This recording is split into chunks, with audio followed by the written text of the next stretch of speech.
بسم الله والصلاة والسلام على رسول الله، السلام عليكم. إن شاء الله النهارده هنحاول ننزّل أهم الextension اللي إحنا محتاجينها عشان نبدأ إن إحنا نشتغل على project بتاعِك. لو حضرتك دوست على التابة بتاعة الextension دي هتبدأ يظهر لك شوية حاجات recommended لو أنت مش منزّل دول، فتبدأ تنزّل دول معايا. أول حاجة auto rename tag.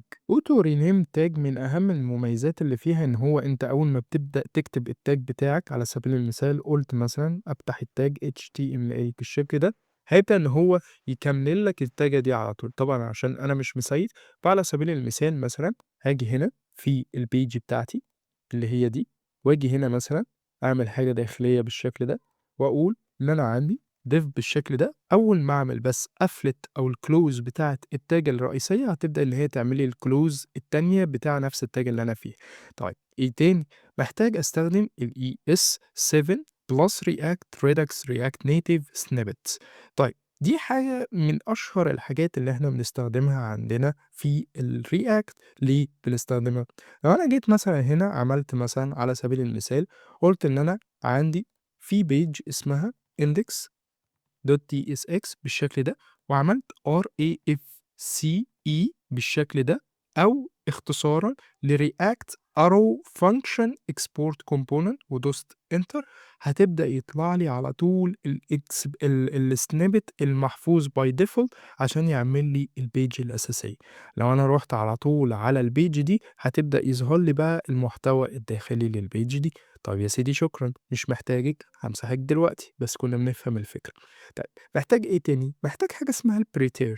إيه الpreter ده؟ الpreter ده هو حاجة اسمها code formatter، بيحسّن من شكل الكود لو أنا عامل لخبطة كتيرة جدًا. على سبيل المثال، لو أنا جيت مسحت ده وعملت دي كده بالشكل ده، خليتها جوّه أوي، وخلّيت دي كده مثلًا ورا بالشكل ده، وعملت دي خليتها قدّام بالشكل ده، ولقيت شكل الكود متلخبط مش عارف ده فين وده ابن مين وهكذا.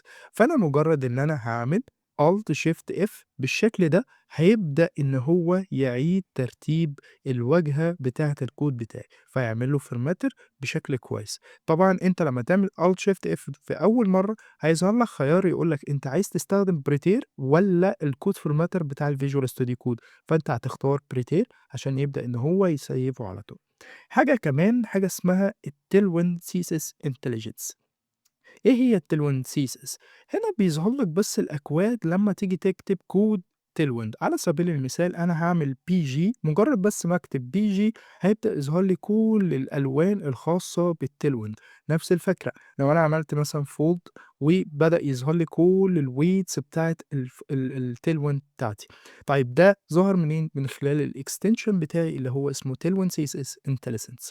طيب حاجة كمان، في حاجة اسمها الvisual أو الVS Code icons، ودي جميلة جدًا عشان تبدأ تخلّي لك شكل الأيقونات ظاهرة بالشكل اللي قدّامك دي، على حسب الextension بتاع الفايل نفسه هو معمول بإيه. لو هو TSX هيظهر لك كده شكل React بس غامقة شوية عشان بالTypeScript. لو هو مثلًا على سبيل المثال JSX، قُلت مثلًا JSX بالشكل ده، فهيخلّيها لك باللون الفاتح لإنها معمولة بالJavaScript. طيب غير كده إن هي بتبدأ بقى تدّي لك أيقونات للحاجات الباقية زي الJSON بالTypeScript config، أو readme، أو مثلًا bootcss ده طبعًا tailwind، أو الpackages أو الnext config، أو الحاجات الأخرى زي الفولدرات نفسها بيبقى شكلها عامل إزاي.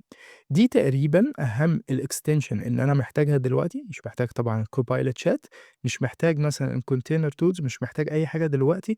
أي حاجة تانية حضرتك ممكن تنزّلها. حاجة أخيرة ممكن حضرتك تنزّلها، في حاجة اسمها Ascari أعتقد، في حاجة اسمها Ascari حضرتك ممكن تنزّلها ويبدأ يظهر لك أذكار هنا طول ما أنت شغال عشان ما تسرحش. فدي حاجة جميلة ممكن الناس تستخدمها لو حبّيت. بس كده، شكرًا.